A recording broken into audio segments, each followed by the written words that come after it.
What is up, everybody? It's your friend Dick, and we're here working on the Camaro today. We're gonna try to get this motor out. It's 6:45 on Thursday. I do have to work tomorrow, so we'll see how far we can get. I'm gonna, of course, film the whole thing. The biggest thing that's gonna probably slow me down is one, I don't know if I have a room for coolant. Hopefully I do. If I have room for coolant, we're in good shape there. And then on top of that, I need to switch out this hydraulic ram on the hoist like I was telling you in the last video. But let's stop talking and get to work. How about that? Let's get to it. So if you're just getting here, here's the car. Real pretty, way too pretty for being in my shop. But this is what's gonna try to help keep it pretty. We have a nice thick mover's blanket from Harbor Freight. This is a fiberglass hood, so I should be able to get it myself. We're gonna try to carefully take this hood off and keep it in the best shape possible, of course.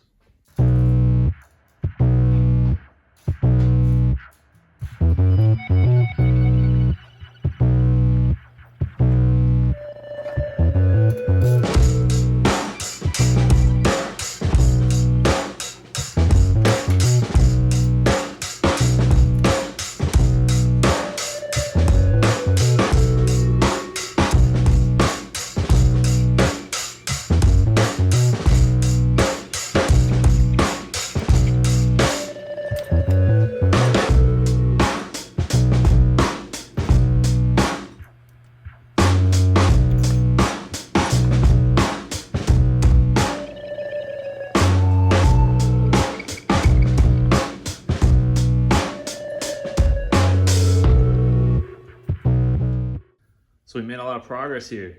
Pretty pumped on it. If you notice, I was marking wires as I went. There's not a lot of wires, but it's always nice to mark them because you might forget or it might just throw you off. You put one in the wrong spot and troubleshooting stuff that you don't really need to troubleshoot. So the next step here is make a huge mess of coolant on my floor.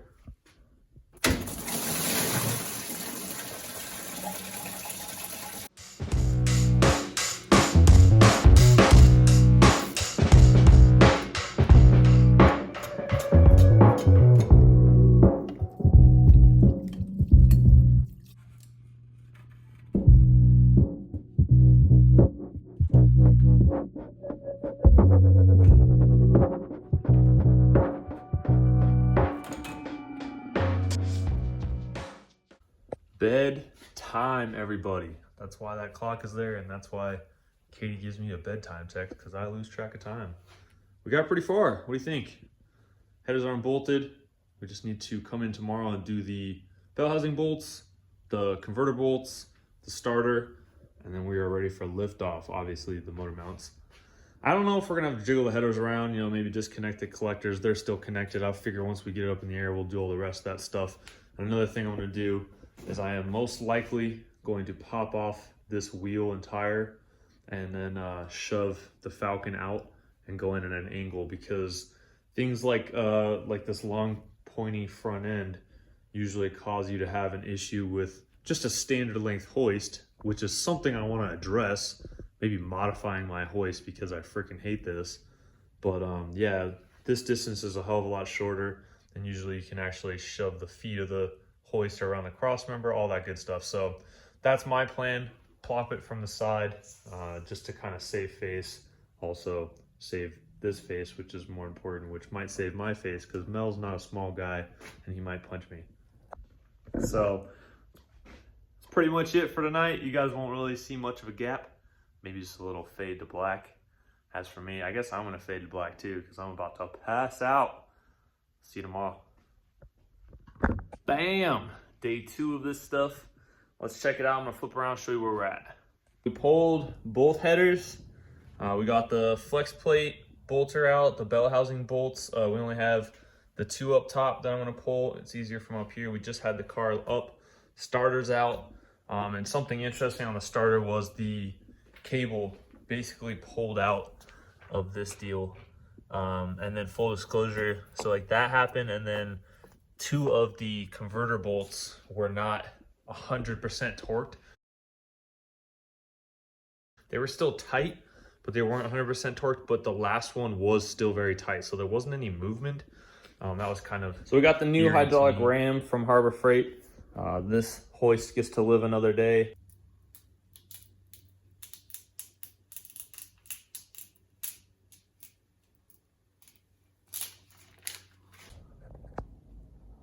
Bam. There you go, guys. Whoa, bam, of course. Gotta throw mine on there. Too easy. Let's get this whole thing out. That way we can flip it over, see what the deal is. I had the first 2 people to comment that they want one of my stickers. I'll send you one. How about that? And then, like I said, let me know if there's anything you guys would like me to do. I've never really thought about or explored those kind of things. I've kind of just been over here getting after it. But if that's something that any of you guys would want, let me know. So I don't really do a lot of like tech tippy things because I don't know. I don't, I guess. But here's one that might be kind of cool if you're unaware. Something to think about, put in the back of your brain. If you have some studs like this that have no hex at the top or no way of getting them off, you can actually get them off using 2 nuts that just came off the studs. Let me show you how. I'm gonna run the first one down. And go ahead and throw the second one on top. So now you have them both like this. You're gonna kind of just run them against each other.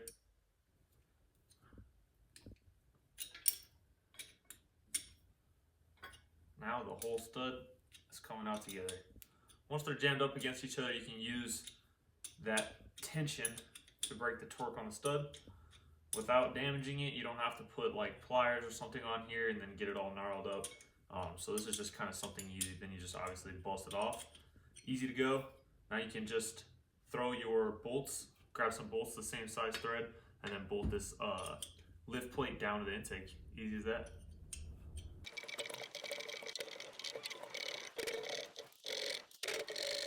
So we got most of the coolant out of this thing. Just had to go up and dump some fluid at the store, and then I cleaned out this container so we can go ahead and get this oil out, and then we're gonna cut this filter open and see how it looks inside.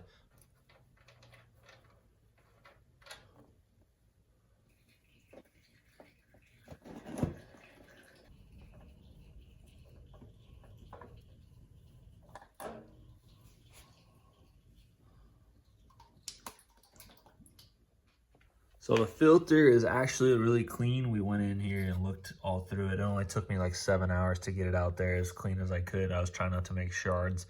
But the filter is actually really clean. And now I'm looking at, like I had mentioned earlier, this is one thing as I was coming apart. I was already there, so we're gonna still check some stuff. But these converter bolts that I mentioned earlier are starting to make me wonder if maybe that was the noise that was heard or what. Yep, so that's what we're gonna do. Let's flip it over and then see what we can find out.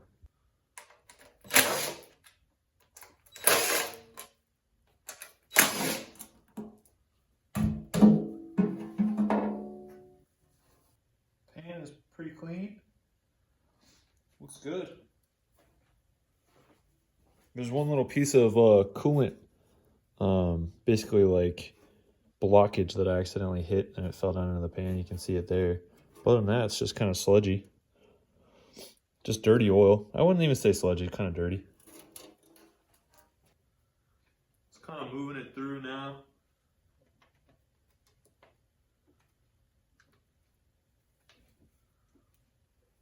I'm trying to inspect as best I can, looking around. I'm honestly not seeing anything visually that's bothering me. The oil pickup actually is super clean. There's nothing in the oil pickup. Yeah, interesting. Now we still have the cam and the valve train in the thing, so that's why it's not spinning over incredibly easy, but it's still spinning over pretty good. I think what I'm gonna do is for a minute or two, probably go have dinner, think on it a little bit, possibly pull caps and look at bearings. If I need to, go get the proper tools to check crankshaft end play. All right, so dinner is over, and I almost said lunch, but it was definitely dinner. And I talked with James a little bit, kind of chatted with him. We always go back and forth. Mostly it's just me because, you know, he's got a lot of experience and technical knowledge. So I was telling him what I found and what I thought, and we kind of came to the conclusion together that, like, just pull a broad cap and a main cap just since I'm here, see how the bearings look. And then from there, I ordered the magnetic base dial indicator so I can check crankshaft end play just since we're here before I shove it back in. And if all that checks out, we're gonna shove this thing back in and then see what happens. Maybe we're okay. Maybe clean it up, you know, since now that we have it all apart. It's kind of opportunity to clean things up, make it nice. But that would be super awesome. So I'm gonna flip you guys around. Let's pop some caps off and see what bearings look like.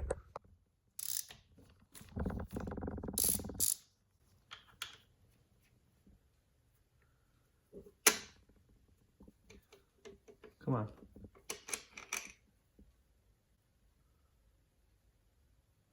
Say we look pretty good. Not terrible. Crank looks good. The rod bearings aren't perfect. A couple grooves.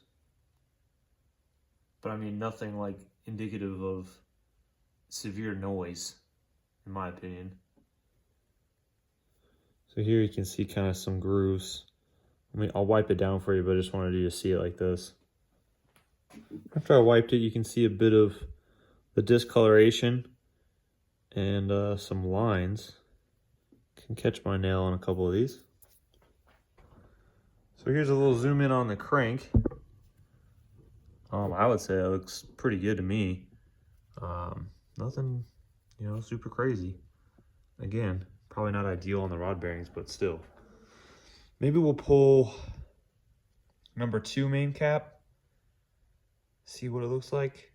Let's do it.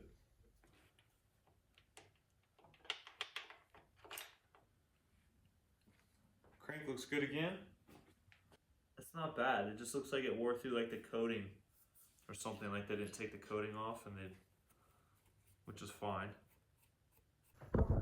All right, so we got the main cap off, and honestly, like, you can see some discoloration, and it definitely isn't like minty fresh or perfect, but really it's not bad. Like, I mean, it's especially not like gonna make a noise bad, of course, but it's not terrible. The crank is like, you can kind of catch, sorry, I'm in my chair, I'm being lazy. You can kind of catch like a nail on it, like slightly, ever so slightly. But again, I would say it looks pretty good. But overall, again, this is not gonna cause the noises we heard or the noises that were heard. So I think we might be looking at some flex plate bolts were the issue, which is pretty rad. So I don't know if I've talked about this yet. I don't think I have, and it's something that's pretty cool and important for this whole video and this build. I think that this car and this motor specifically had quite a few miles on it since he built it. So I think the original builder that did this setup, who sold it to my friend Mel, actually had about 19,000 miles on this motor. And I think that because the odometer and the electric odometer gauge set that he put in this thing has a 19,000 mile reading on it. If that is the case, I would say that this is pretty awesome for a build. I definitely haven't put 19,000 miles on any of the motors I've built. So at the end of the day, I think he has a lot of good intentions. I know he's still wrenching, you know, down. He's not far from me. I just don't know the guy. And to think about having your build taken apart by someone on a YouTube channel, it's kind of weird. So I've been trying to be like really chill and respectful, because who am I to say shit about anybody else's, you know, work or craftsmanship. And at that, I would say this was probably one of the better put together cars, especially if he drove it for 19,000 miles. It handled itself pretty good. So good shit to him, and hats off.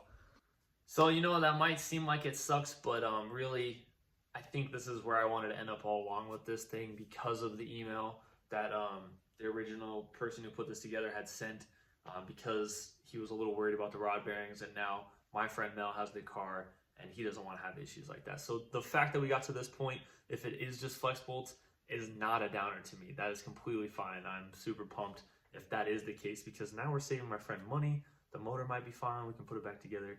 I think maybe a next step would be to throw it on a stand and fire it before we put it back in, and double check, see how it feels, how it sounds, stuff like that. There's 2 more things I wanted to hit before we end the video. Thank you guys for your comments, your feedback, your criticisms, constructive or not.